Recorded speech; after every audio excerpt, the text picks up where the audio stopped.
Welcome to the Kinjaz Podcast. Here we will discuss dance, life, and whatever the we want. Folks, welcome back to Kinjaz Movement in the Shadows. We are your hosts, Ben and Anthony.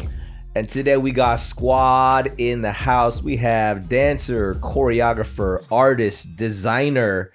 He choreographed BTS's The Butter remix featuring Megan Thee Stallion, performed by 3J of BTS. You may recognize his work with GRV. He is the newest member of the Kinjaz. We have Nick Joseph in the pod.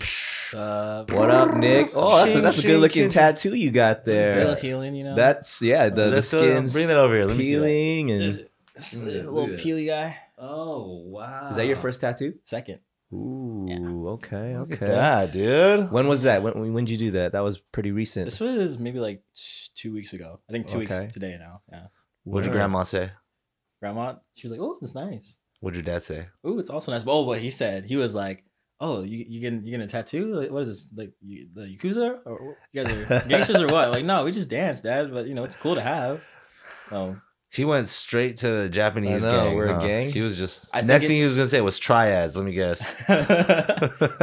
I can't speak for him, but you know, maybe shoot. I don't know. Well, dude, Nick, what's up, man? We learned that this is your second podcast ever. It is my second podcast. Okay. Well, our audience would love to get to know you a little bit deeper. So let's get into the origins of Nick Joseph. Tell us where you grew up and all that fun stuff. And make sure to add details that you've never shared on any other Yes. podcast. Dang. We need some unique content for this one. I got you. Okay. This is always the hardest part. I feel like whenever I do like interviews or podcasts, is I never know like how to start the timeline. You only done one other podcast. What are you talking about? Whenever I do interviews Okay, with all other right. podcasts? Well, I mean, all right. When people ask these questions, that's what I mean. Okay, Got it. Don't edit that out, editor. Thanks, Chad. Like, keep it in. Where do I start? Well, I started dancing in the latter half of my senior year, which was in 2014. But where'd you grow up? Oh, where? Dang, see, look at that. I'm so bad at this. It's all I good, grew man. up in Upland, California, Okay. which is in the IE, Inland Empire, for those that know. It's small town. Yeah, just been there my whole life. I still live there right now. So, yeah, and then I started dancing. Now we're here. Started dancing latter half of my senior year. Prior to that, though, I think the movement, like stuff I did in terms of sports or things like that, the most was like martial arts. Okay. So Taekwondo was my like biggest thing that I was doing up until about age 19. I was both like practicing and teaching. Yeah, so I did you were that. teaching Taekwondo too? Yeah. Oh, okay. Yeah. I started at 4, and then I started teaching around 16 years, and then stopped teaching and I guess traditionally practicing at like 19 because that's when I started like really diving into dance. Yeah. That was also when I first joined GRV. It was around like 18, 19. Was GRV your first dance team? Or It was actually my third. okay. So, or fourth if you want. So Wait, real quick though, what got you into dancing? ABDC. ABDC. Whoa, yeah. Okay. Damn. What season was that when you were 3. watching / getting inspired? Ye old 3. Quest 3. Cruise. Yeah, Quest Crew. Yeah, it was Quest Crew. Ah. Yeah, that's when I was like, oh, this is crazy. So I You remember should just have watching joined them, man. What are you doing here, dude? Could have had championships. I love you guys. I love okay? you too, man. Keep going. Editor, leave that in. Thanks, Chad.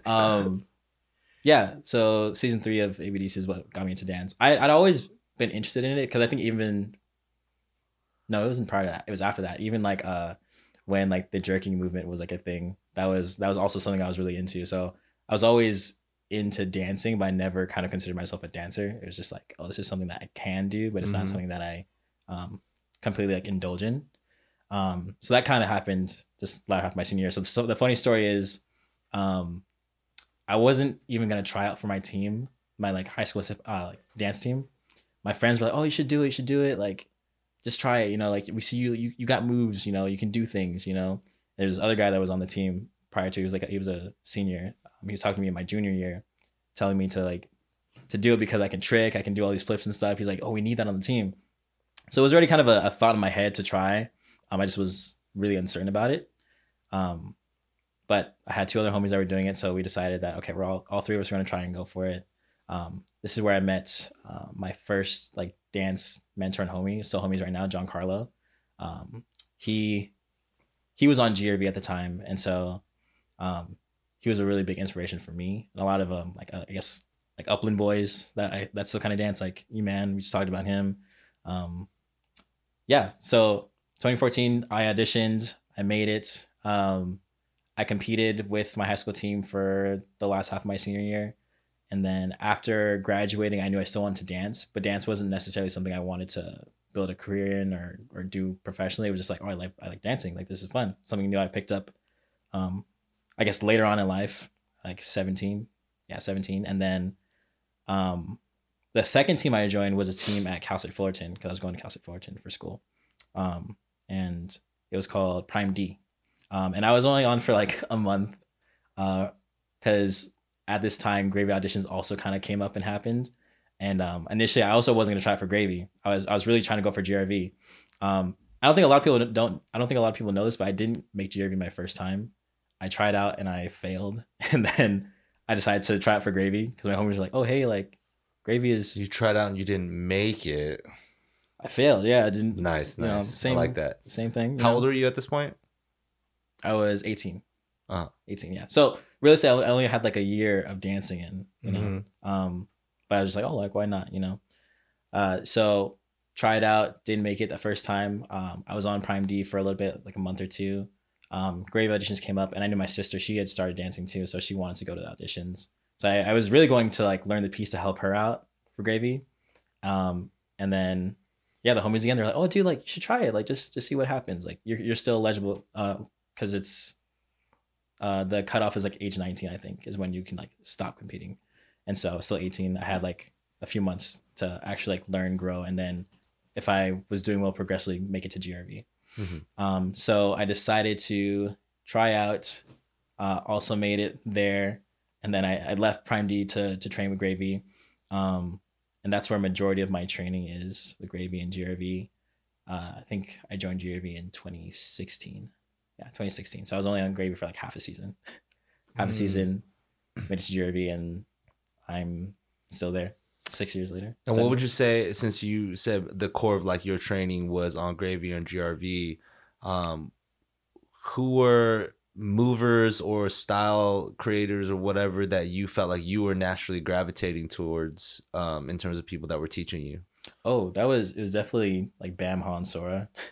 Just that era, yeah, they were ripping everything. They were ripping everything. Well, not even just those three, but like David and Archie, all because I think growing up doing martial arts and the fact that martial arts, I don't want to say it's inherently aggressive, but like the movements are fast and sharp.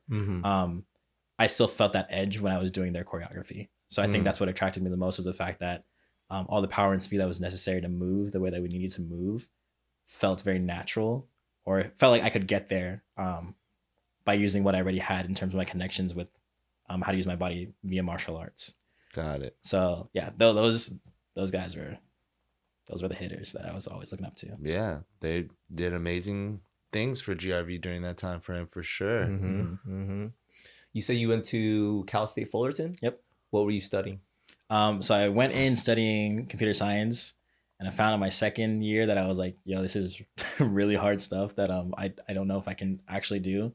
Because I initially kind of went in with the idea like, oh yeah, like I can learn this, which is, you can learn anything. But I found that I was doing it more so to appease what my folks wanted. They're like, oh, like computer science, you can get a job right out of college, make good money, things like that. Found that it was really hard for me personally, at least in terms of like how my mind worked and what I was interested in. So I eventually switched my major to communications with an emphasis in PR.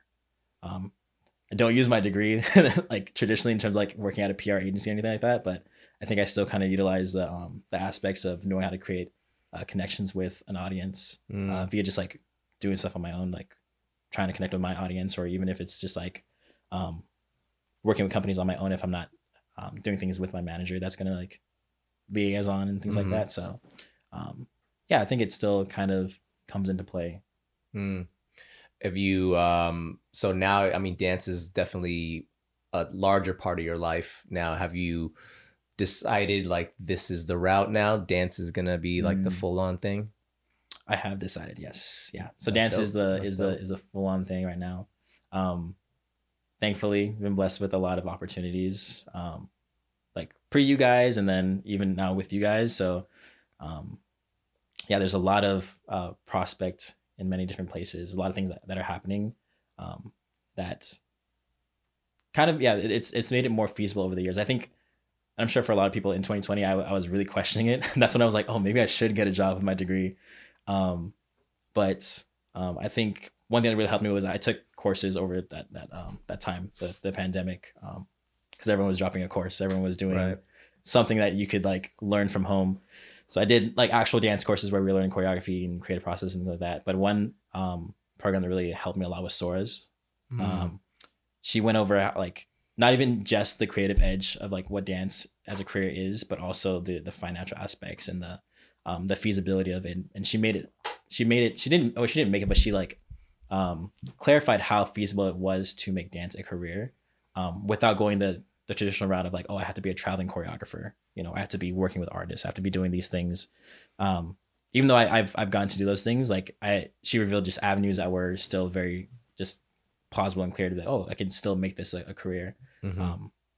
So yeah, that really solidified my decision.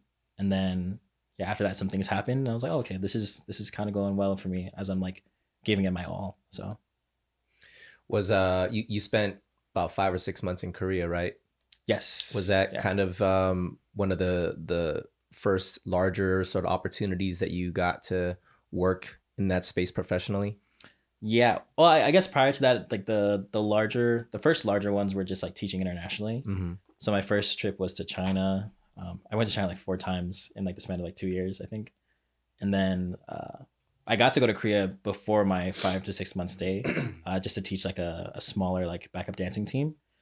And then I did Feel the Bounce in Mexico. That was in March 2020. That was like literally 2 weeks before the pandemic like hit. Yeah. And then so then after that, Korea was probably like the next biggest thing that happened. And that was because I did one submission for Hype in Hypen, Drunk Days, and they really liked it. And they were like, oh, hey, like, do you want to like come out and work with us? And I was like, you guys want to fly me out to Korea for 6 months and have me choreograph stuff? Like, yeah. And I'm like, oh, sure. Guess we can do it. So what did that consist of? Like, what were you doing? Like, were you working with artists and training them, or? Yeah, it was a little bit of all that. It was, what do we do?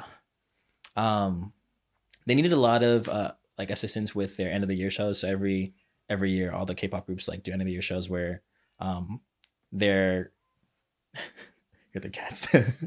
I have cats here. That's our studio audience. Where they do like dance breaks with their normal songs. So we're creating dance breaks for them, creating new choreography for their new tracks and new albums that are coming out. I did do some training with the artists. They have a lot of things to do on their schedule. So it's funny because I see more of like the like skeleton crew dancers than the artists sometimes, just because they're just so busy with doing their concept shoots, their videos, their interviews, their shows and things like that. So by the time they do come in, like have like 2.5 hours with them, you know, and then they have to leave to their next thing. So it was a lot of just different things. It was also creating or I guess brainstorming their next like creative endeavors. So we were focusing on like what their next album was going to be or like their image for it. I was working with primarily with TXT, Tomorrow by Together, which consists of 5 members. So we were just talking about like what their next thing was going to be, how we wanted to portray them. And then I did some artist training with Yeonjun. He's one of the members. So we did like a few private lessons and we just did some dancing, and then also worked with Hypen, which is a whole cast of 7 members, which are really fire. They're really good at dancing. So I was able to give them like the really hard stuff. I still give them really hard stuff to do. But it was just really cool to finally meet the artists that I've been creating for like out here. And to also realize that they're really good people. I think that was one thing I was kind of worried about when I was going to Korea was, okay, I'm going to be with these people for 5 to 6 months. Like, I hope they're good people, you know? And I was very pleasantly surprised by the fact that they're above and beyond good people. So how did that, the BTS thing come about? It was kind of funny. I was working on something else at the time while I was in Korea, and I think I was literally in the studio, like working with a group of dancers, and I think someone came and was like, "Oh, hey, like come here, like we have to talk to you real quick," um, and they were like, "Okay, we need you to like completely drop this project that you're doing and hop on this." And I was like, "Oh, like what is this?" So like, "Oh, it's a dance for." Initially, it was supposed to be. I hope I can say this. Initially, it was supposed to be just for J Hope, and then they're like, "Yeah, like we just need you to choreograph this for him. You know, like here's a song like." It's they have Megan on it. Like we need to choreograph this Megan verse. I'm like, okay, cool. So I dropped the thing I was doing before, and I'm just choreographing. And I just choreographed it the way that I would make something for myself. That's how they kind of told me to do it. Like, oh, just like choreograph the way like you would do it. So I made it really hard, of course. 'Cause that's what I do. And then sent it to them. They liked it. However, they still wanted to see different versions. And so the second time I kind of came to the studio, they're like, oh, hey, like update. It's not just gonna be J Hope anymore. It's gonna be the 3Js doing it. So block it for 3 people, create it for 3 people to interact and move in this way. And yeah, they had me do many versions. I think I did maybe 7 to like 10 versions in the span of like 2 days. Dang. Yeah. So I was in the studio like all day creating. I'd make one, film one, send it off. And they're like, oh, this is really nice. Can we get another one? And I was like, oh shoot, okay, yeah, yeah, I was just like producing. Mm-hmm. It was nice to know that I was able to still produce like really different things, like past my threshold, I guess. Right, like to the same piece of music. To the same piece of music, yeah. To the point where I was getting like very just like, okay, what else can I do? What have I not done? You know. Mm-hmm. But ultimately, it was a fun process in that, yeah, I got to see that I was able to do that. Finally came down to maybe like the 10th iteration, and then I sent it off and like, okay, cool. Like they could see like, okay, it's probably not gonna get any better than this. So we ended up mixing like version 1, 2, and like 7, and like creating like piecing it together to create one fluid thing, which I eventually sent off, and then. The cool thing with this is the members actually had a say in it. I think that's also why they wanted so many versions, is that like I would send it to the head performance director, and he would send it to them. They would say, oh, like this is cool, or like, oh, can we have something different? And then they signed off on that like mixture version. And so they're like, oh yeah, cool, this is the version we're gonna go with. They're gonna come in this day, you're gonna rehearse for 2 hours, teach them. And yeah. So they came in, taught them. Also really cool people. I had my translator there with me to like interact with them. And then the funny thing is they shot in 2 days, actually. So they shot it once and they weren't satisfied with how they did it. This was actually really cool to see with them, is that they're not artists that like settle on just like getting it and doing it, but actually performing and doing it well. They watched the first day they did, and they're like, oh, you know, like we can do better. So I had another rehearsal with them. We cleaned it, we did it, we ran it multiple times. And then they filmed it the second day. They killed it. And then that was the video that went kind of viral. Went pretty viral. Yeah. I didn't know that was gonna happen. Like I remember like it dropped, and I was like, oh, I should post this. You know, I was like, oh, I should let people know I'm doing. Only expecting just like the homies and the people that I'm really like expecting to see it. And then I remember posting it, going to sleep, wake up the next day, and like a huge following of people was just my numbers just went up and likes were happening. And I was like, oh, this is not what I expected. I mean, they're like, you know, one of the largest K-pop or pop groups of I know this time right now, right? I do know this. However, I just didn't. And it was a feature too of choreography specifically. It wasn't like here's a music video and here's the debut of this song and there's the choreography, which is accessory movements, the entirety of everything with all the glitz and glams and costumes and color, and you know what I mean. This was like, we're gonna dance. Yeah, you know, and so that was quite a spotlight, and you obviously did an amazing job. It could have sucked. It could have. All 10 versions. All 10 versions could have sucked. Curiosity question: what, in your opinion, do you think stands out about your style of creation, or that resonates even with like K-pop labels or artists or stuff? What do you feel like you're doing that you feel they like? Dang, that's a question. I don't really know, to be honest. And totally no wrong answers to this, because this is an extremely this is a subjective part of the whole game, right? Like people's styles, right? You know, and how it works. But yours obviously works really, really well. I mean, I'm sure we have our own interpretations of how things go, but I'm just curious as to hear like what it is that, or more generically even speaking, like you feel defines your style. I think I don't know. I feel like I don't want to go ahead and call my stuff like unique, but I think I'm not afraid to play with weirder shapes or connections of sorts that work really well with K-pop, along with the bigness of moves and intricacies. Because I think that's one thing I'd been a fan of K-pop prior to going to Korea. So I'd seen choreography and I'd seen how things have gone, and I think it's progressively moved in the direction of like high performability and intricacy. And I think I do that with my own choreography. So I think that's what attracted them to what I was doing, and also how different I interpret music sometimes, which isn't always the correct way, but it's the way I do it sometimes. So I think, yeah, I don't know. I guess maybe the differentness to it was interesting. Yeah, I can't say much. I don't know. No, I hear that. I think I also asked them too. I was like, "What do you guys like?" They're like, "Yeah, like it's just different." I'm like, "Okay, cool." You definitely have the ability to make very unique and intricate expressions of like wordplay and stuff, while still having it be like either very athletic, or like the speed or the dynamic and the power that is offered is still there. It's not compromised. You know what I mean?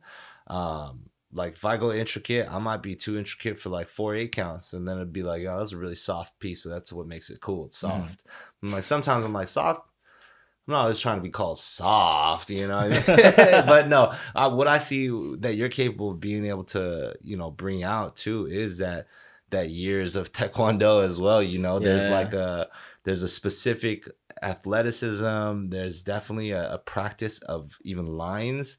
That's why now I realize when I put the 2 and 2 together, I'm like, you do have like a lot of blades in a lot of your routines. I always blade my hands. You know what I mean? But it's like that's what you were doing since you were 4 years old, to the point where you were teaching it, you know, and then just being able to see and connect those things and really kind of like break down what makes a creator, an artist, who they are with their soul and their flavor. Like that's the fun stuff sometimes, dissecting and understanding, because then that gives our listeners a chance to dissect themselves. You know what I mean? And think about things that they've grown up doing or are used to doing, or have unique things about the way that their flexibility or their height, things that they thought were limitations before, suddenly their signature, you know? Yeah. I actually went through that phase. I think I remember talking to you in like 2020 where I was like, I don't really know what I'm doing with my choreography. Like I feel like I'm in a middle ground. And you told me like, oh, sit in the middle ground, like just be in it for a little bit, see what happens. And I remember like listening to a lot of resources. I listened to this other podcast called Creative Pep Talk. The guy, I'm hella plugging another podcast on a podcast. It's all good. It's really good. But you can do that. Just make kindredbangnoodles.com. Keep going. But the guy was talking about how like we think of our little idiosyncrasies, right? Whether it's through things that we've done before, different mediums, different art styles, and we think of them as limitations, right? But really, those are probably gonna be our signature style indicators. And so I remember after listening to that, I was like, okay, well, like the first thing I ever started doing in terms of movement was martial arts. Like, how can I incorporate this into dance and create a style and create my own style that still feels like legible and digestible to an audience, but also still feels like I'm putting my signature on something. And so that's when I started implementing, the bladed stuff. Where I feel that's honestly been in like the past like 3 years that I was like, okay, let me really try and implement this so it feels like me. Which I don't know. I feel like that also drew you guys to me a little bit more. If we're gonna talk about who's drawn who to who, you know what I mean? That's actually a wonderful question and conversation to have on this pod, especially. Like Ben said, you know, you're the newest guy on the squad and stuff, and it would be so fun to also dissect from your perspective what, like, you know, becoming a member of this crew felt like, what that experience was like from your perspective. Yeah, that all I can say is it's wild, only because when I first started dancing, like I still look up to you guys, but I was like, oh, it's just so far off. Like, oh yeah, the Kinjas, they're crazy, you know, like it's wild, you know, not really knowing or expecting that like there's a way to become one, or even the plausibility of becoming one. So even when you guys like just started asking me to like hop into the studio with you guys to do like K-pop and stuff, I remember Ving was probably, I think, the first of you guys to hit me up and be like, oh hey, like you want to do K-pop? And I was like, oh shoot, like sure, you know. Of course I want to like be in that space with you guys and connect. You know, I remember being like really scared the first time because I think the K-pop we did was, I think everyone else was a Kinja, and I was just like, why am I here? And like, there's all these guys that are like just homies and brothers. I'm just like the new guy, just like chilling, you know. And yeah, and just like gradually creating that connection. And I think once again, I didn't expect anything from it in terms of like becoming a Kinja, but I think at the time that all this was kind of happening, I really wanted mentorship and like guidance. And of course, you guys are some of the biggest leaders in our community, and so it was nice to finally be in that space with you guys and to learn and see, not just only on the dance tip, but like on the leadership. We talked many times about leadership and like what it means to do all that you guys are doing, the many avenues you guys have your feet in, and yeah, it's just connecting on that level. And I don't know how like eventually progressed, but I think the project was probably like one of the biggest things that kind of like helps tie that together was being able to talk to you more about creativity, like how I wanted to create and what I wanted to do, how I wanted to do it. And you said this multiple times, and it never leaves my mind, but you're always like, oh, like you have it. I was like, what does that mean? You were sitting down, it was a lunch break during one of the rehearsals, and you were sitting down on the second floor in the complex. Yep. And then during this break, I went up to you and I was like, hey man, you got it, dude. And you're like, what does that mean? Literally, I said just like, what does that mean? And that's just all it is. And to this day, he still doesn't say like, and he just goes, guys, you know, you just have it. I'm like, what is that? It's like a different frequency. You know what I mean? Like you can't translate it into the English language because it doesn't exist in that way. It's in a different. That's why it is not something that's describable. That's why it's like an X factor. People fucking cop out with X factor because that's just a way to describe something when you don't know how to describe it. You know, call it the sauce, call it the juju, call it the whatever. But we end up using just these interesting terms to describe this funk, this whatever that you can't put into words because it's not meant for words. It's beyond that. It's like a feeling. You know what I mean? When you can, the way that I recognize how you were able to compose certain things, I recognize where it was, and I recognize what age you were, and the position and the passion and the hunger that you had and the eyes that you were giving people that you respect. And I was like, man, you're already that good at that time, understanding music in this way that's very unique with that ability. Like, whether you know it or not, you got it. I understood that about you. Do I know what it is? Of course not. Everybody's just got their own version of it, you know, but I just recognized something and I was like, hey, you got it. And if you're like, I don't know what that means, I'm like, dude, I don't know how to explain it to you, because when you know what it means is when you've really found something else, you know what I mean? That's a whole different journey. But all I could say is this motherfucker got it. Well, I will say I think Project was the time I actually was first learning about you, because I think I hadn't met you before that. And I remember talking with some of the guys. They're like, yo, man, you gotta look out for this guy, Nick. And so, you know, from that moment on, I was like just kind of paying a little bit more close attention to you. I feel like you have a strength about you, but you're not a very like vocal kind of guy. There's a little bit of like quiet strength in you, but like I know that there's like a spirit that wants to say a lot. And then when I see your movement, it's very, there's a lot of explosiveness into it. And I think the time where you guys were putting out your own pieces, and I seen what you had done, and I was like, man, this guy has Kinja all over him. Yeah, dude. Everybody was supposed to be, they're tasked with doing their own creative project. Everybody's got this opportunity to come in and literally choose their own music, their own costumes, their own themes, work with vibrancy, really just rep themselves. Like, and this fool chose to dress like a samurai and bring in a sword and have like an intro and stuff like that. You know what I mean? And all of us are sitting there like, is he courting us? Is he flirting? He knows what he's doing, right? Like the audacity. Oh, so the funny thing with that is that like I literally just wanted to do that. Like it wasn't even, I think at the time I'd been watching like Afro Samurai. I was just like running that back and I was like, this is tight. Yeah, Typical, yeah. right? Crazy. I know. So I was like, oh dang, like it'd be really cool to do a concept. And I just watched like a whole like martial art or like a fight scene clip where they use this song and I was like, wait, this song is tight. And I remember talking to Jason. I was like, yeah, I have 2 songs I'm kind of in between right now. Like there's this song, it's really cool. Like this is the idea for it. And then there's this song. And he was like, bro, like you're in our space. You have these things. Like, oh, you had to talk with Jason? I did, yeah. Oh and my and he God. was like, I would run with that. I was like, you're right, bro. Let me just do it. That's good. funny. No. That's good. And so yeah, I was No, like, we really didn't know that, or I for sure didn't know that. So that's just way funnier to think about it now. Hey, Jason, great job. I'm giving you +2 points. But just the idea that like, yo, this will really come in here about to do this Afro Samurai routine. That was Yeah, tight. and That it was just tight. felt like it felt like a statement to us. But it didn't feel like you were conniving and strategic like that. yeah, because I definitely wasn't. I was just like, I just want to dance. Yeah, so it was just like he's about it. Meanwhile, you're showing up in like anime shirt button-ups and stuff. Like this was Yeah, about it. yeah. You know what I mean? I Like, love anime.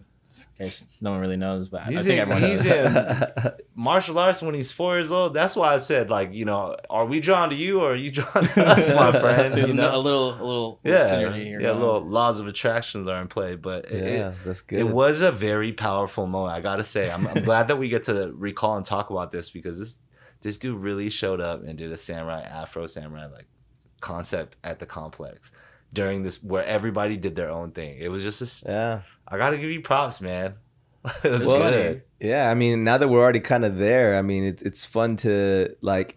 What were your thoughts in coming into the project for one, and then like, you know, was there an intent that you had like all along where you're like, yo, let me just see if there's a way to get up in here, or was it like, yeah, what was your personal process or experience in doing all that? Did I message you You did. personally? You did.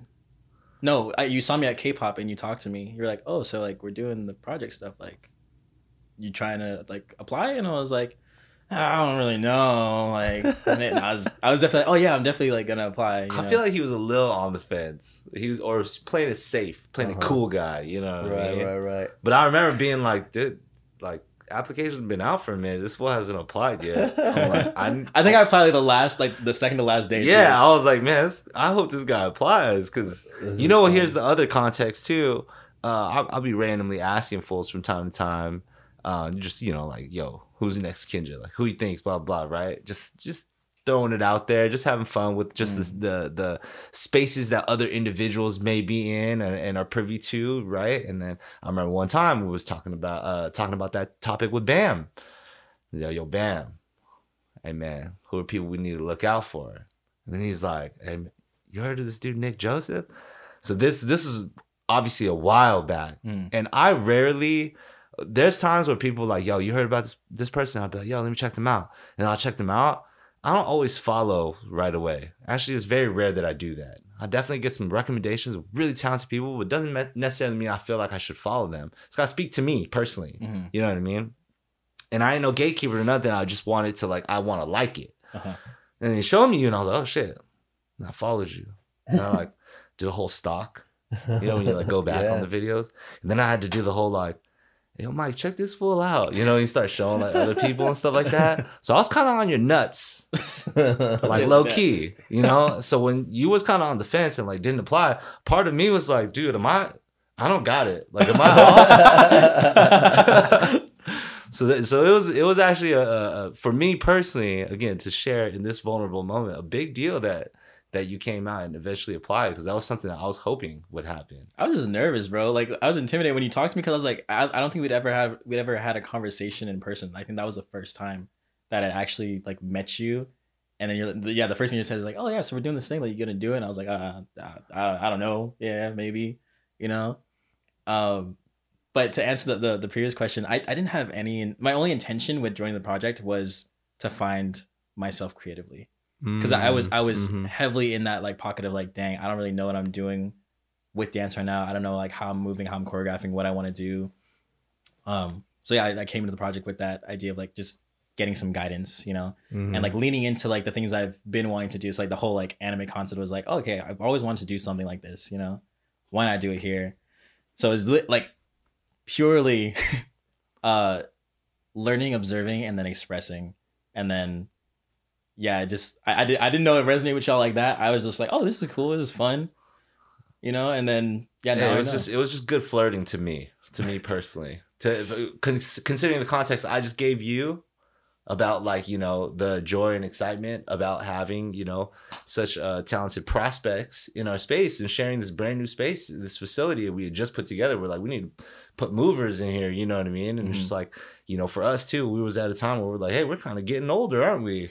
We're like, oh, we should probably think about like, you know, other young guns that are just like doing amazing things that maybe don't happen to have the resources or the visibility or whatever, right? So there was definitely just like okay, that's another authentic way to connect with our own community and people that we straight up like hire for jobs and stuff. You know what I'm saying? Like everybody was in the project. People are literally, we hire for jobs a lot, you know, from time to time. So it's kind of like it was just a more formal opportunity to have people come in, share the space, create some dope stuff.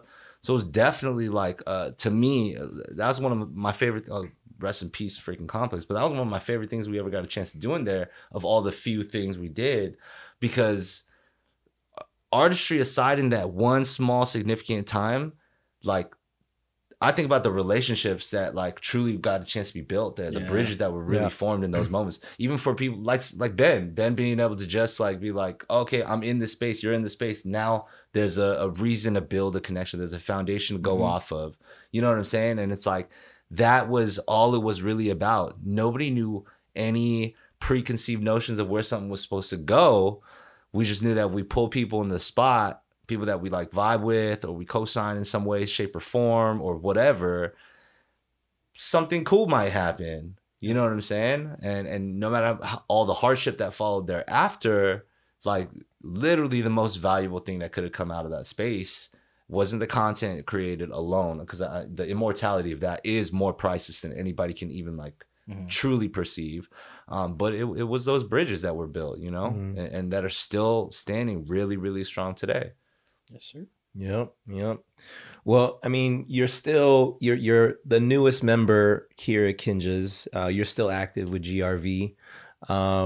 What sort of like role do you feel like you're kind of evolving into?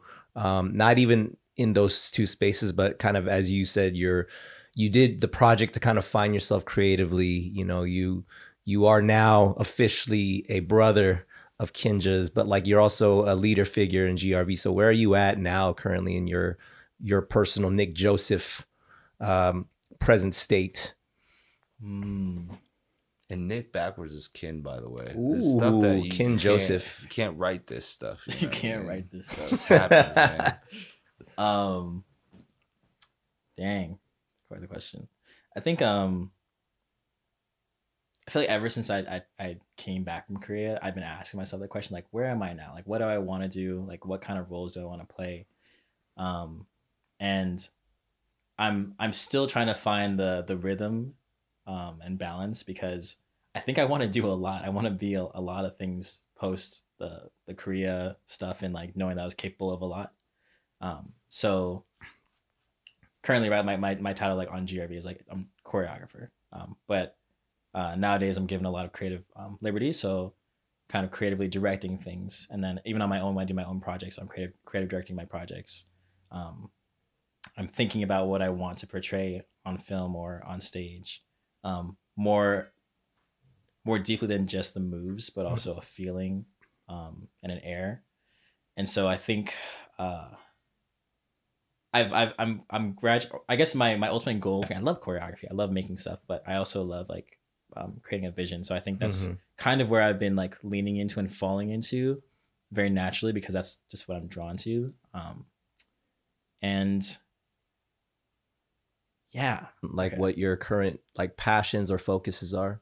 Okay, I'll go on tangents if I don't. Directing things that aren't simply just about moves or I think even now, even like on GRV, I'm thinking about, okay, what is the feeling that we get from doing this versus like, is that sequence cool? Is that move cool? Mm-hmm. Are we clean? You know, and when it comes to making my own videos, I've done this a lot now. Where I'm like, oh, like, do I need to create a really crazy combo?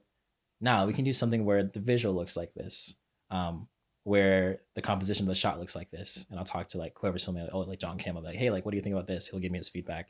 Collaboration has been a big thing that I've been like really trying to lean into as well, and learning how to not play all the roles, because I think I have a problem with that, is to the point where I stretch myself too thin, basically, Mm-hmm. where I want to do all these roles, when I forget that if I steward well over one role, I'll eventually be filed into the next one, versus like, okay, I'm gonna try to be the creative director, choreographer, and then also the producer for this thing, where it's like, okay, well now I'm doing two things that I'm kind of like inexperienced in, Mm-hmm. and so now the whole thing's falling apart. Versus like, okay, let me just be the choreographer for this one again. You know, okay, now that I'm not focusing on choreography, let me like really direct this. Okay, maybe direction and choreography can happen with something else. Let me produce. You know, so I'm really trying to understand what it means to be a balanced individual with multiple responsibilities, also in multiple places, because I think that's my challenge right now. And scheduling maybe even like creative moments or rest moments. I don't rest very well either. So I'm trying to, just become a more balanced person, I think, with the roles that I want to play, and being okay with how slow those roles are progressively coming. Right. I think even what you're talking about with creating and not necessarily that having to be movement or choreography or physical moves, like whether that's something that you want to show through visuals, with the camera or cinematography, and like understanding that like you are a creative and you are growing and progressing as a man, and like, or like, you know what, maybe it's not dancing this season, and recently you've come out with Unto Thee, right? Your clothing line. Can you talk a little bit about like where that came from? Was that sort of like another evolution of where you are as an artist and as a creator and wanting to express through the medium of clothing and fashion? Like, is that kind of where that came from? That is kind of where it came from. I think ever since I'd been like younger, like in high school, middle school, high school, I'd always wanted to do something with clothing. I'm not going to say I'm like the most like educated person when it comes to fashion, but I just know that I like creating in different mediums. And so, I'd always tell myself like, oh, like when I feel like I've learned enough, like I'll do it. You know, when I feel like the time is right, I'll do it. You know, and I realized I just kept pushing that back. I had multiple ideas that I wanted to put out when I was younger too, and like an ideology I wanted to kind of like push. But Unto Thee service was a very important thing to me that I felt to resonate, and I'm glad that you created it. And I think I didn't create it to serve my ego in the sense of like, okay, cool, I know I can create like this too. It was purely, I guess, in the same way that the whole like Afro Samurai video concept was, like, it's purely just a desire to express something, even if I didn't know if it was going to be like taken well or received well. And so, Unto Thee is just another avenue of trying to create with a purpose, because I think, I guess, find different avenues to apply that as well. Not necessarily to like be overt or like to convert people, but to just kind of express some truths that I feel have really helped me in a different medium, whether that's just writing or dancing or film or clothing. It's just been very been dancing, and I'll sit on my computer and like try to design something. I'm like, oh, this is nice. I feel accomplished that I'm learning something. I'm doing something different aside from dance. That also still feels very. I took a graphic design class in high school, and that's when I kind of fell in love with it. I almost studied it in college, buying things on my own and learning, and then also knowing that if I do need help with something, I can outsource someone. I have multiple homies that actually like do design like that, and so I'll run things by them too, which is also really cool because I'll design something and they're like, "Oh wow, this is like really good." I'm like, "Oh cool, like I'm going somewhere with this," you know. So but that's once again like the wearing the many hats. I want to do everything. I want to be the person that's designing, sourcing the And so That's- sometimes that's just the nature of trying a new thing. Especially there's also like that inherent hardworking glory story to you know, the CEO of this major corporation who started as the janitor and played every role and knows every step, isn't just coming in, you know, from some third party like corporate thing, but it's somebody who like built this from the ground up. And there's something beautiful about, you know, especially I think at all of our ages, enough to still be young enough in the student mind to be down to explore curiosities and try everything from every department at least once. Yeah. I think when you realize how much time it takes away from some of the stuff that you're really, really important and good at, and you keep on diving into those things because you think that you that first time, you got to go the distance. You gotta try every version of it, you know what I mean, to know for your own sanity. Yeah. You know? Before I need help. Yeah. Remember when the pandemic hit and then everybody was like stuck at home, so we're like, oh shit, we gotta pick up new hobbies. Everybody started rapping. Everybody started. I was all making beats with Charlie and stuff like that. I got Charlie into making beats. He actually kept going too. You know what I mean? I got like a setup. I built like a whole workstation. I ordered at least for the people that have that in you is I sense that there is like this fire of like wanting to figure out and express. And to take just for a second to dial it back, for unto thee. You mentioned you said the word service, right?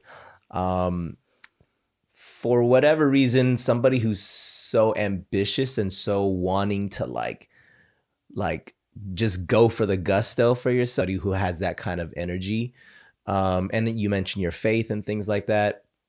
What does that mean for you to value something like service? Like, what does service look like? What does service mean? And how does that fit into the energy that you have, like that comes to the word like service or like surrender. I also use that yeah word. I love that word. It feels like you have to subjugate your position below someone else, right? Which all the time, which not it isn't bad all the time, you know. I think it's humbling to know that I can serve people by doing what I do, whether that's just the basic means of entertaining, right? Like I dance to entertain, which is really fun, you know, or I teach to impart knowledge. These are acts of service to me. And then, even in the more philanthropic realm, like serving the poor, serving people that are unhoused, like doing these things that we'll typically kind of deem as serving others. I think in those places is where we learn ourselves the most. And we also find, I don't want to say we find a greater sense of purpose, but we understand what purposes we can play in other people's lives. Because I don't think that, this is just me personally, I don't think we're here to live for ourselves and ourselves only. But I think the way that we connect with other people, the way that we hold them in terms of their image and what we think of them is very important in how we actually serve them too.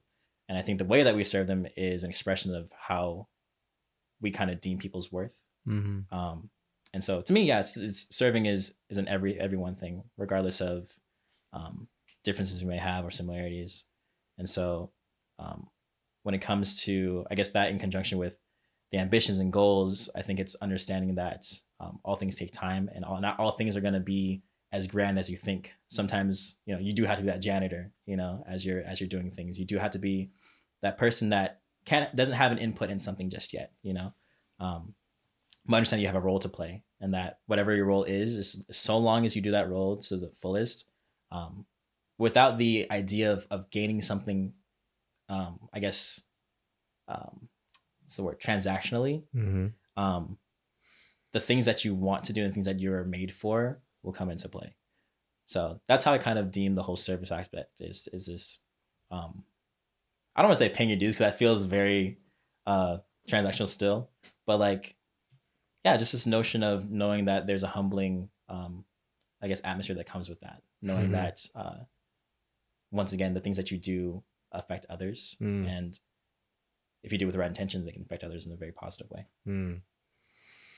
Do you consider yourself an introvert? Yeah, I would. I think I'm extrovert around people that I'm really comfortable with. Mm-hmm. I feel like I get a little extroverted with you guys from time to time. Although, like majority of the time, if I'm around new people, I will be the quieter. Like, I'm not gonna say anything about that. yeah, never mind. I'm still introverted around them too. It's all right. It's okay. You should ask other people though. They're like, oh no, Nick. Yeah, he's wild sometimes. Nick's life the party, huh? No, I wouldn't say life of the party. We're gonna test that next time. Oh gosh, what? That was the thing that Nick would always do. Anytime I said anything to him, and he'd be like, I don't know, man, you testing me right now? Oh yeah. Is this a test? Is this another test? Because Ant would talk all cryptic. Like he would say some wild stuff and be like, What's wild, dude? You got it? Is this no, a test? no. It would be things like this. Like, I don't know. I'd ask you a question and you'd be like, I don't know. What do you think?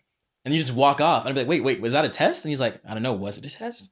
The tone, it would never change. It was always that. You never know, man. You know, maybe that's just how I was feeling today. Like, I don't know. What do you think, man? It was specifically that tone. I was like, no, this dude is testing me right now. And then I had to switch up my answer, whatever it was. I did say to him, like, oh, no, never mind. It's this. Yeah. That's what we're doing. Oh, no, I'm for sure. Yeah.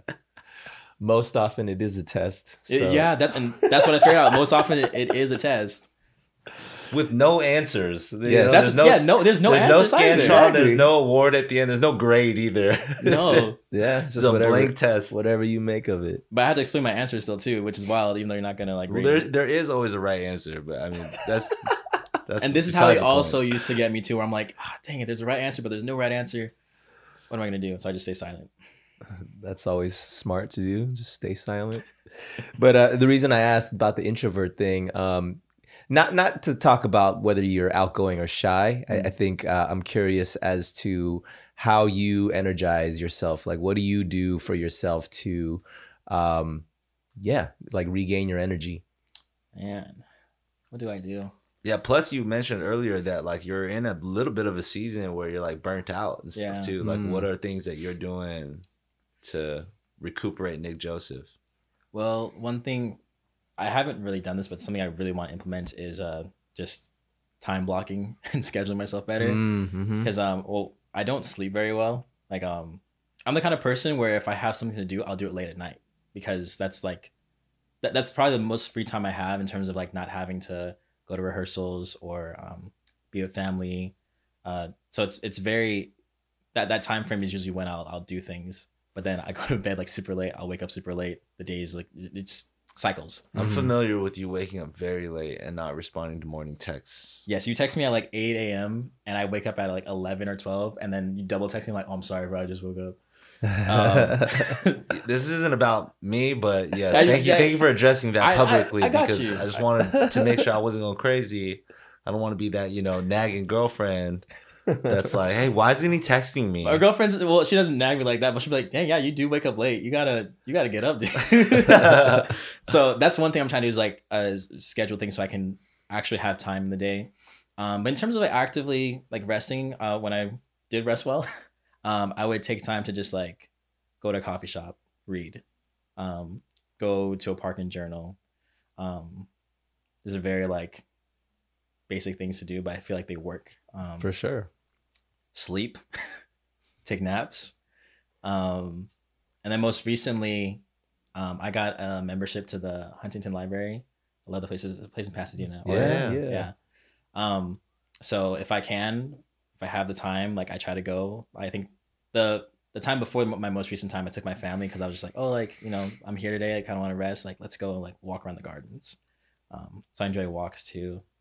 I like drawing, so I'll take time to just once again create in a different medium. Although sometimes I'll get like really into it and I'll just be drawing for like hours on end, and I don't know if I'm really resting anymore because I'm actually like trying to figure things out.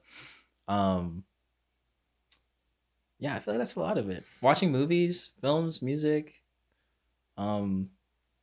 prayer, things like that. Those things really help me recenter me. Yeah, there's a lot of little things, but they're all just very like, I don't know, your basics. Those are all very peaceful things, though. That's good. Yeah. That's good. What are are you currently reading? What are you in the middle of reading? I'm reading The Body Keeps the Score. What is that about? Ooh, yeah. How to explain this? It's a book about people's traumas, whether it's through like they talk about people that were in the military that have PTSD, people that have been abused, and like what their responses are and why their responses are. Well, hence the title is, I Yes, understand. yeah, Wow.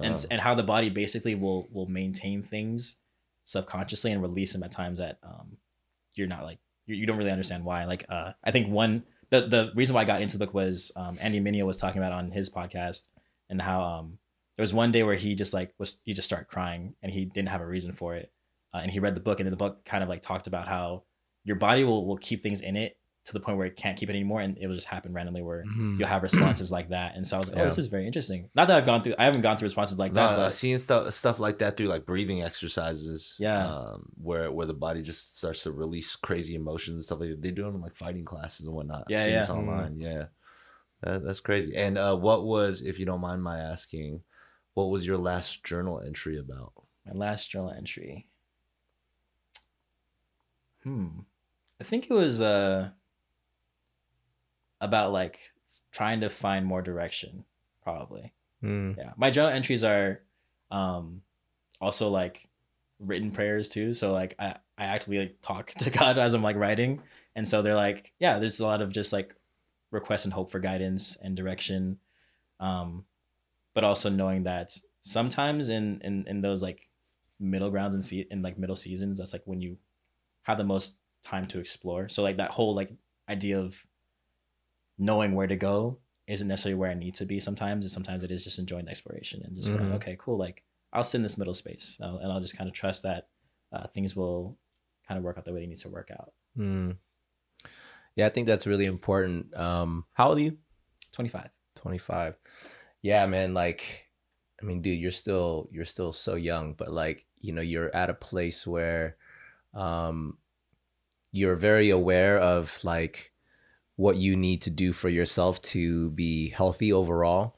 And knowing that, yeah, like I think you have a very sharp awareness about like your own your mental health needs, to what you want to do for your career, to you mentioned, like the importance of like spending time with your loved ones, your family and stuff. There's like, I just get this sense of like you're very aware of like how to keep these things at a healthy place, and also to know that when you don't know what the next thing is, that middle space of that discomfort is okay. I think, what's also, I think you'll come to find is that kind of never really goes away. That space of discomfort of like, what's next, or where do I go? And so if you know that always kind of exists, then you almost just kind of accept like that's just normal. So you're not any more directionless than the next person. You know what I'm saying? Like you're just you go, and then you figure it out, then you iterate, and then you keep going, you figure it out, and it's just a rinse and repeat cycle. Yeah.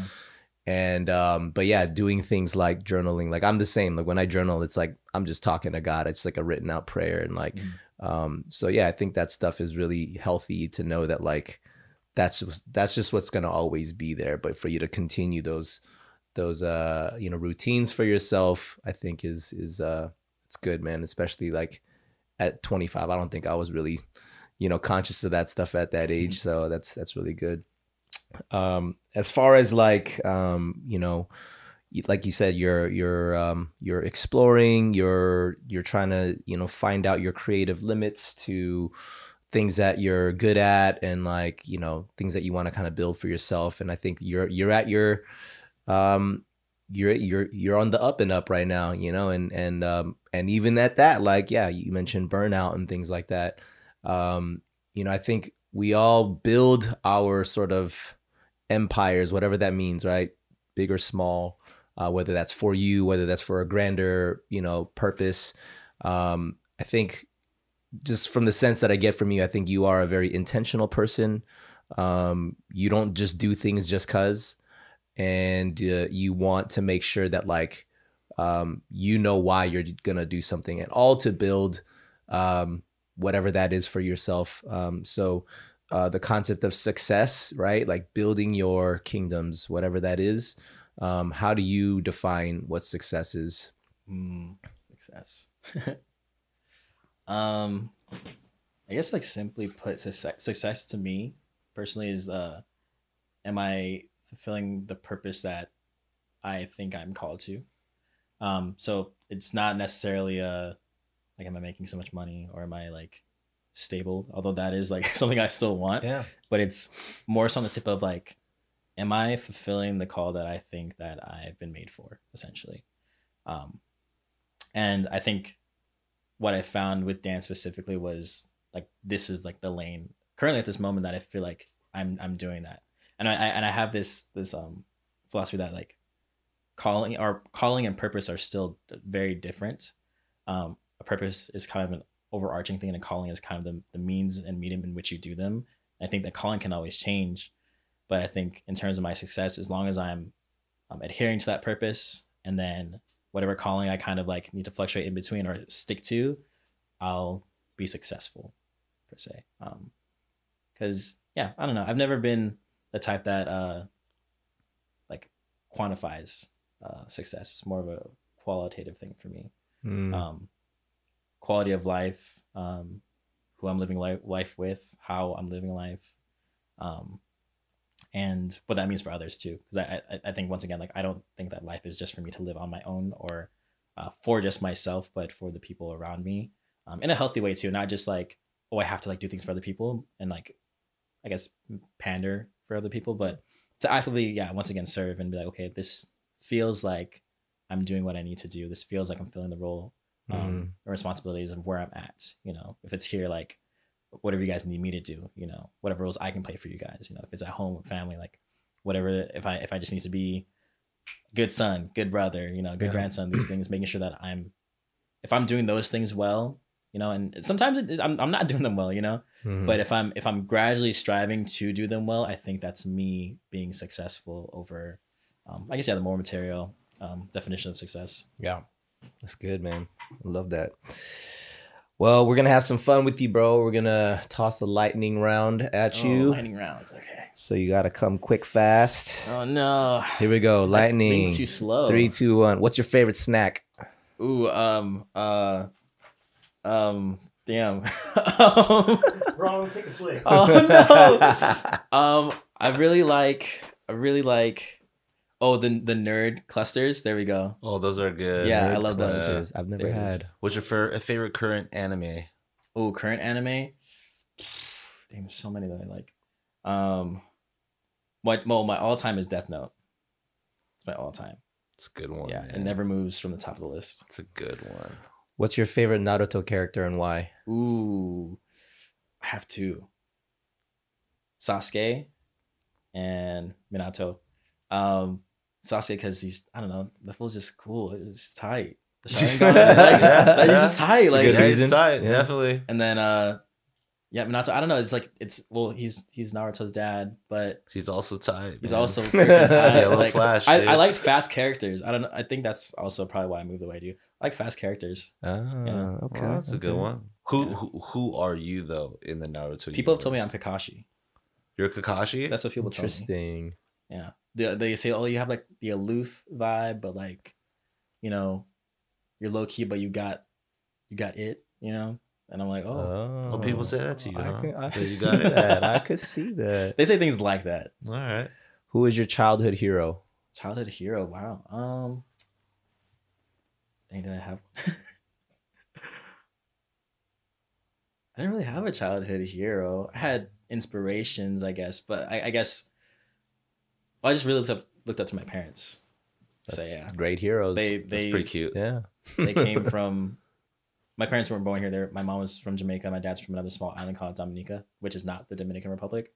So yeah, they came here, had me at 22, really young. It was wild because I'm 25, and I was like, dang, Wow. Yeah. it's really young. And yeah, raised me well, I think. You did a pretty good job. Yeah, so there, those two. Dope. Solid. Take it, man. What is your favorite Kinja's performance of all time?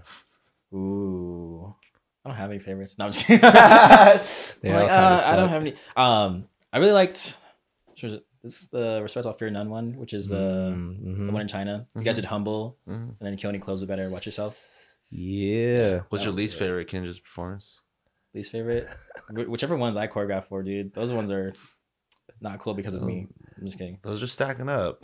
Those are stacking up. I don't have a least favorite. That's a good answer. Let's move on. Yeah. Who is your favorite dancer right now? Favorite dancer right now, Sean Liu. Yeah, that dude's tight. What is a dream opportunity for you? A dream opportunity. I really love film, so choreographing for a movie would be a dream opportunity. Dope. Good. Which country you want to go teach at? Which country? Japan. That's a good one. What is your favorite quality about yourself? By myself.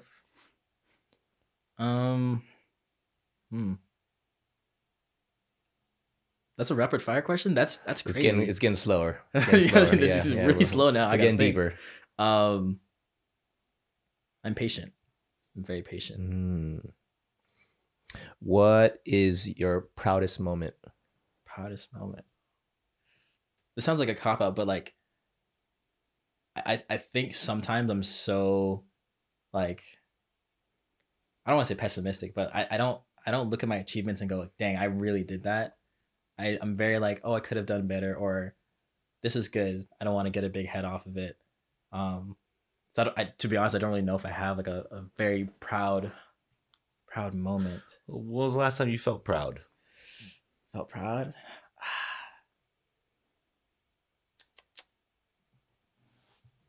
I guess after you guys battled me in. Tight. Even though you guys smoked me, I was like, I went through it. I did it. So and you wore the lucky pants, so you know what I mean. I did wear the lucky pants that everyone, really knew. you hung in there. You surprised a lot of people, and I think it was a really good time getting to know you. That's when you really get to know a person. Sometimes you know what I mean. For sure. When you see them on like round 12. Yeah, round 12. Well, just to make you more uncomfortable to dig deeper, what is your favorite piece that you've ever choreographed? My favorite piece, probably one of my more recent ones, but I really like Fieldhouse Freestyle. It was the first piece I taught once I came back from Korea. I was so like creatively stifled out there because I was just working the whole time that I was just finally released something that felt really good. So Fieldhouse Freestyle is probably my favorite right now. Dead or alive, if you can have dinner with somebody, who would that person be?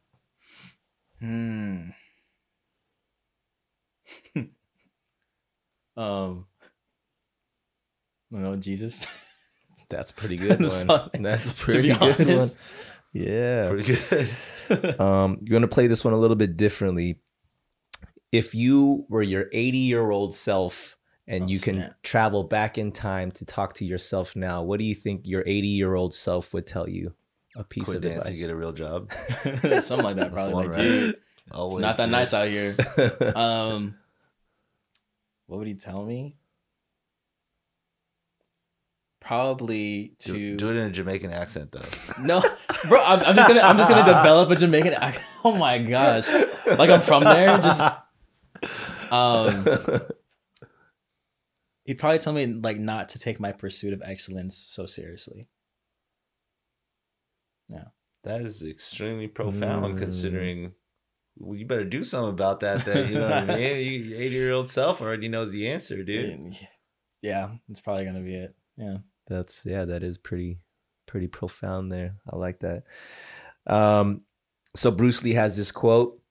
He says, "I fear not the man who has practiced 10,000 kicks once, but I fear the man who's practiced one kick 10,000 times." The concept of putting in so much focused time and energy into something. What is something that you feel like you've mastered in your life? Something I've mastered. She's like excellence. Dang, it's so funny. All these questions, I've like thought about these recently, and I just never come up with answers. I don't know if this is a skill per se, but I kind of going back to the whole patience thing. I think I've really mastered being patient with maybe not with myself. That's probably the next place I need to master, but with others, situations, unexpected things. Like, I don't want to say things don't phase me, but I have a threshold for things and understanding that there's a pace that life goes outside of myself, because within myself I'm still trying to figure that one out. But outside of myself, that takes a lot of just slowing down and being patient with how things go. That's a good one. Well, Nick, it's been fun getting to chop it up with you. Thank you for coming through. And dude, it's really cool seeing your growth over the past couple of years. Like for me personally, just, the couple of years that I've gotten to know you, and then now you officially being Squad, and watching just the moves that you're making, man. And like, not only the stuff, because I think stuff's always cool, but I think when I get to talk to you like this and seeing kind of what's behind all this stuff and the stuff that you kind of wrestle with internally, it's interesting when you talk about the patience piece, because I can sense that in you. I can sense you, like, you have a very like a gentle soul about yourself outside of like, I'm like your movement quality in terms of you as a dancer to like your spirit is like, it's very like almost contrasting, but it's like one and the same, which is really interesting and cool. But I totally understand the ability to be patient with others, but yet somehow you have a hard time, whether you want to call it patience with yourself or grace for yourself. Yeah. Because, I think also as believers too, sometimes like we can kind of get a little too humble, where it's like destructive. You know what I'm saying? When you're too, you know what I'm saying? Like you gotta give yourself some grace, and you gotta, like if you're willing to extend such grace and patience to others, yet you have a hard time with yourself, like that's also not good, but just want to encourage you, bro. Like I acknowledge that like you're a very thoughtful, intentional person, I can sense.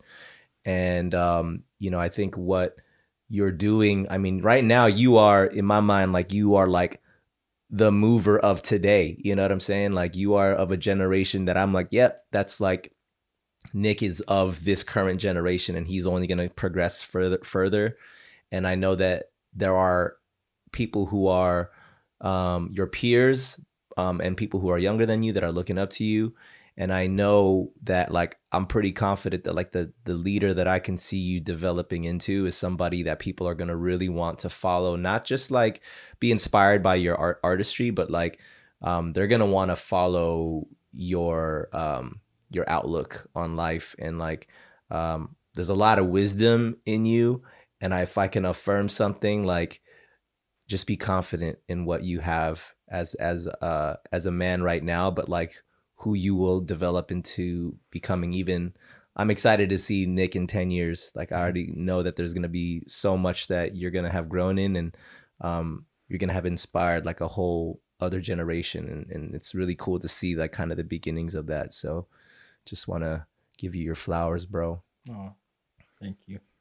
You think Nick in 10 years is going to have a Jamaican accent? He just develops a Jamaican accent. What is that? Out of 10 years. Hey, man, you got it, dude. Dang it, there it is. That's full circle. That's nice. Hey, look, be as equally easy to say I'm proud of you as it is to say I'm proud to rock with you, Yeah. We rocking with one of the movers of today, you know what I'm saying? Keeps us relevant, you know what I mean? Trying, dude. But no, really, you got it. And I think there was a way that Ben was explaining it earlier that I felt like, oh, that's a good way to explain what it is. And he was talking about like, yeah, man, you have undeniable talent, but the thing is, you're fire. I'm like, there it is. When undeniable talent is met with fire and passion and perseverance, that's when it's like anything is that's that real magic sauce at anything, because we all know, undeniable talent is like kind of like a freaking dime a dozen nowadays. You can watch so many people online in like a span of 3 minutes. Like, this is the most talented movie I've ever seen. This is the most talented movie I've ever seen. You know what I mean? But when you can feel the fire, you know what I'm saying? When it really and that blaze expands and reaches so many because it's so powerful. feel like that's what you're capable of, and that's what you've been doing. So, you know, to witness that is a very cool thing, and I think that's what makes Absolutely. us very proud to call you Squad. Dang. Thanks, guys. You gonna make me cry and stuff? Come on. Hey, you wouldn't There be you the you do. wouldn't be the first. Something For about real? that seat, man. People just More excellent people than you have sat there and cried. You know what I'm saying? Go ahead. No, but yeah, thank you guys for the, Yeah, man. the encouragement. Well, yeah. How can people follow the Nick Joseph journey, man? Where can people find you? Instagram at Nick Joseph, but the O in Joseph is an X, so it's more Nick Jixif if you want. So my sister says, "Hey, Nick Jixif." Why did you do that? Why'd you take He out swings both ways. No, Oh, no? no, stop. It's No, that's not what that means. I like just thought Latinx. I just thought the X was edgy, so I was like, "Oh, Okay, I'll do okay. that." Yeah. you No know? Latins actually claim. Ooh, yeah, So- that's for a whole other pod. Yeah, and then YouTube, Nick Joseph. Cool. That's about it. Yeah. That's what's up. Well, thanks for stopping by, man. Thank you guys for having me. Yeah. Folks, thank you for tuning into this episode. If you're finding it for the first time, we have a bunch more. Before this, we have amazing guests just like Nick in these episodes. If you're really digging what we're doing, please leave us a 5-star rating, write us a review, screenshot us, let us know you're listening, tag us on our socials, Kinja's Podcast, Cast with the K, and I think that's it. Hey, remember, Kinja Bang out there. Kinja Does Bang. that even sound? Can I even say it like that? Kinja Bang Hey, out just there. Kinja Bang. Yeah. Just Kinja Bang out there makes it sound like a verb, and Just Kinja Bang, period. just Kinja Bang. Boom. Okay, bye.